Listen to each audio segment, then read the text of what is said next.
Hi, and welcome to Get a Clue Casual Gamer, where we get a clue, C-L-U-E, about a game. And today we're going to look at a game that's been out for about 5 years, but I got it for the first time this season, this Christmas season, and it's called Christmas Tree. This is the second edition. It's Christmas Tree second edition. Let's get a clue about this one.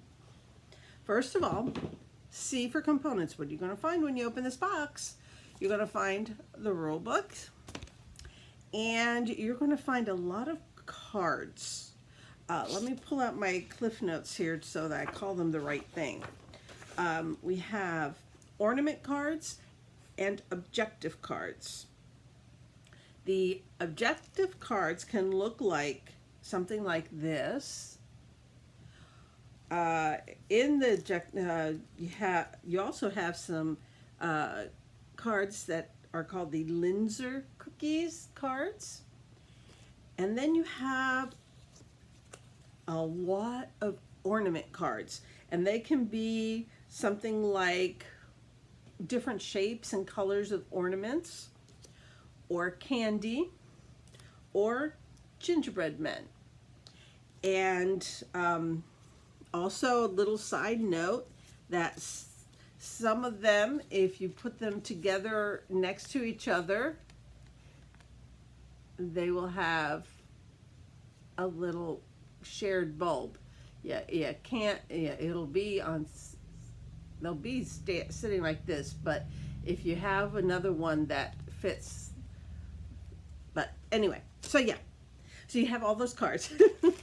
And then you have a lot of score tokens, and they run from 1 point to 50. I think 50 is the highest one.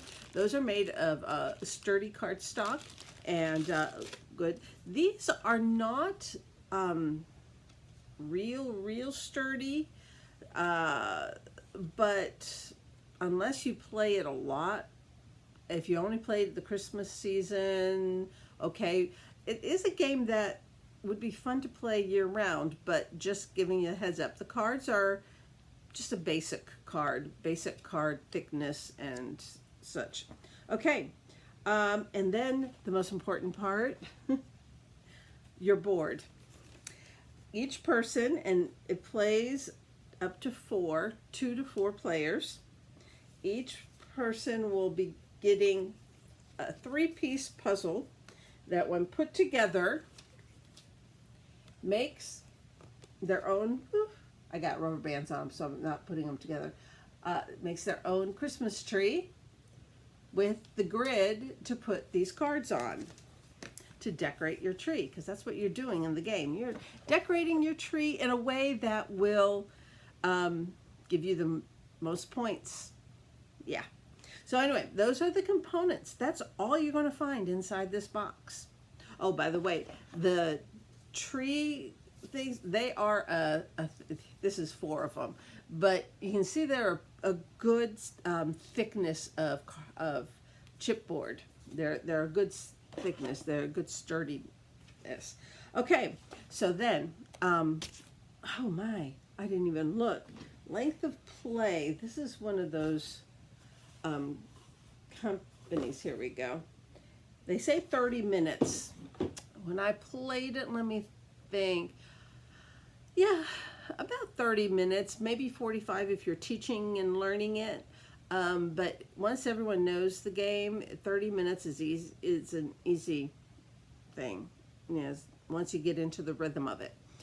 So length, about 30 minutes, 30 to 45 minutes.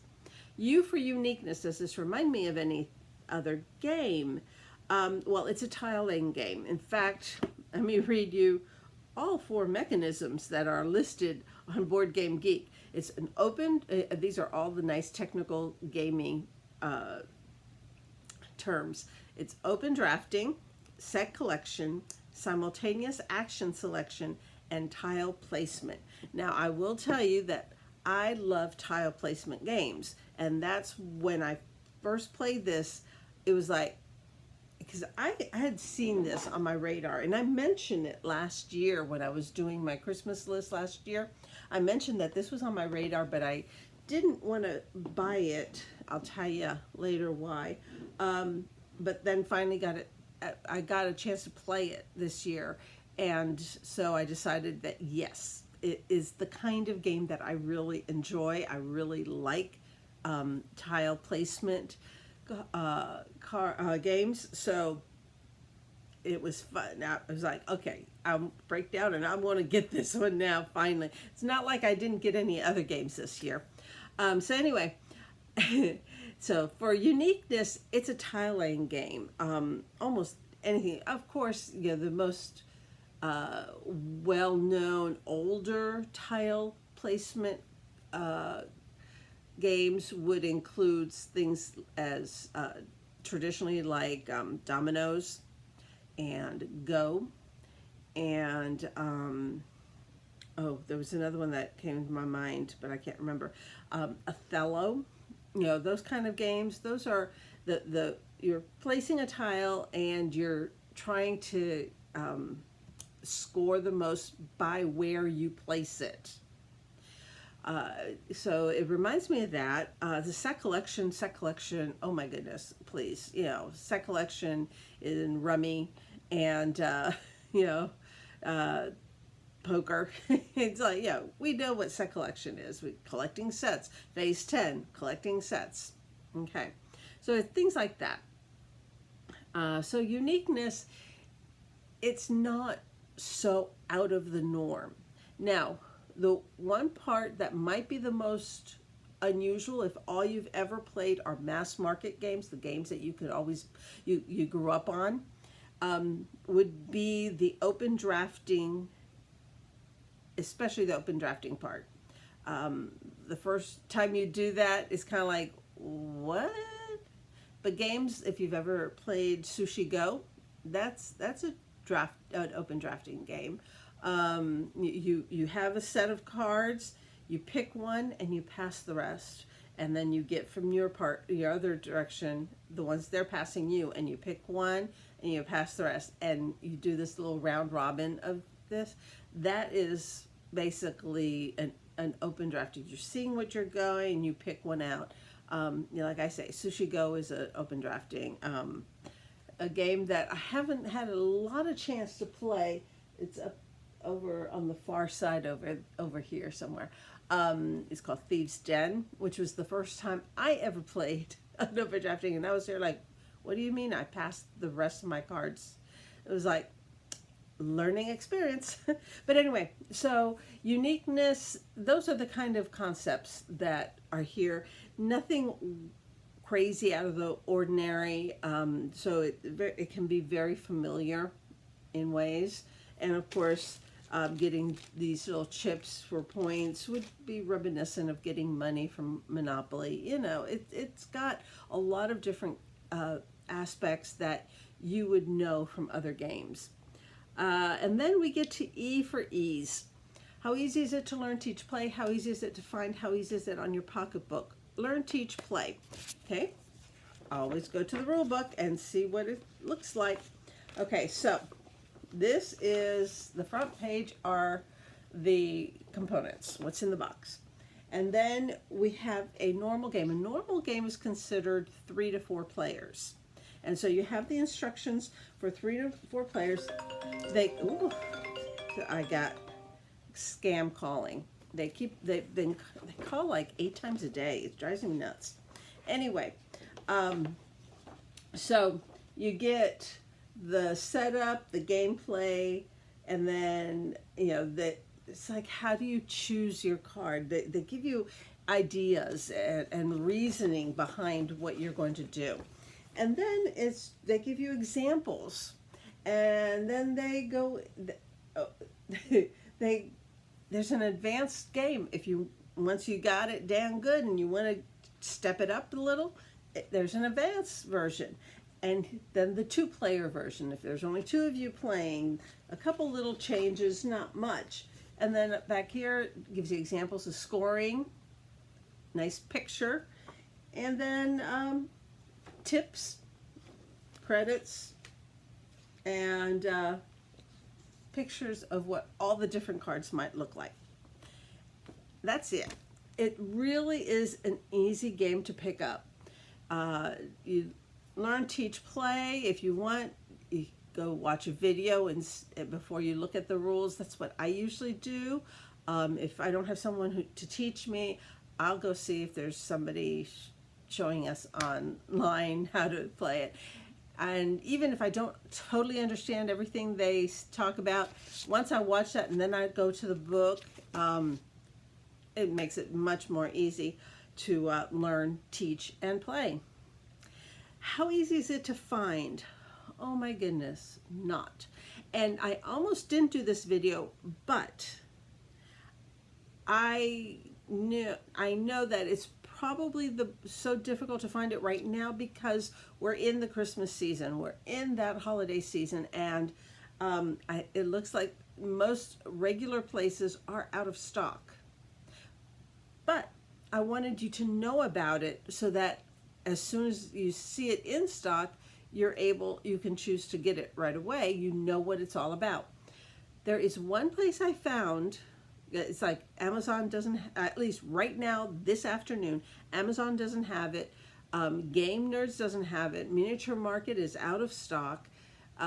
So I looked up the company, and it's Evergreen, or Clever, it's Clever Green Games. And so I went to their website online, and so we go to Clever Green Games. Hold on a second. Make sure it's .com. Oh, it's got a big long thing because it's actually a company from another country. So just type in Google, do a search, however you want to do your search. Christmas tree game, Clever Green Games. And then you'll get the first website suggestion. Let me back up so that I can show you kind of like what it looks like. It looks like, ooh, let me see, there we go. Yeah, oh, no, I don't want to do that. There we go. There you go. See all this weird stuff? It does say Clever Green Board Games, okay? Yeah, that was fun. And when you go there, you can go to the web shop, and when you go to the web shop, they have this, which is this is the first edition. That's why I say scroll down to the second edition. There it is. And they have it in stock. And so that's the only place I have seen it. Your friendly local game store could very well have it in stock. And if you're in Canada, I did not check Board Game Bliss. They might have it. But if nothing else, at least Clever Green Games, Clever Green Board Games does have it in stock. And it's for the price that it's always been everywhere I've ever seen it all year long. I have been looking at it for over a year because I really wasn't sure if I wanted to spend $39 on a Christmas-themed game. And you're like, what if I only played at Christmas time? What if I don't like it? I mean, I just didn't want to spend $39 to find out I didn't like a game. That's why I was so happy to play it this last September. And the moment I played it, it was like, oh yeah, no, this is the kind of game I actually really like. These are one of my favorite types of games. Tile placement. It's like, yes, it's cards, but it's tile placement is the style of game, the mechanism of the game. And I like open drafting. It adds a little kink to an otherwise pretty straightforward game. And so I broke down and I spent $39 for a Christmas game. But I'm glad I got it. One, I got it because it's out of stock all over the place. But you do have the opportunity, if this is a game that really interests you, you do have the opportunity of going to Clever Green, all one word, Clever Green Board Games, and do a search on that for Christmas Tree second edition. Okay, and that's it. That's getting a clue, a CLUE, about this game, Christmas Tree. I hope you're having a good holiday season. Happy gaming, and God bless you and your family. Until next time, bye.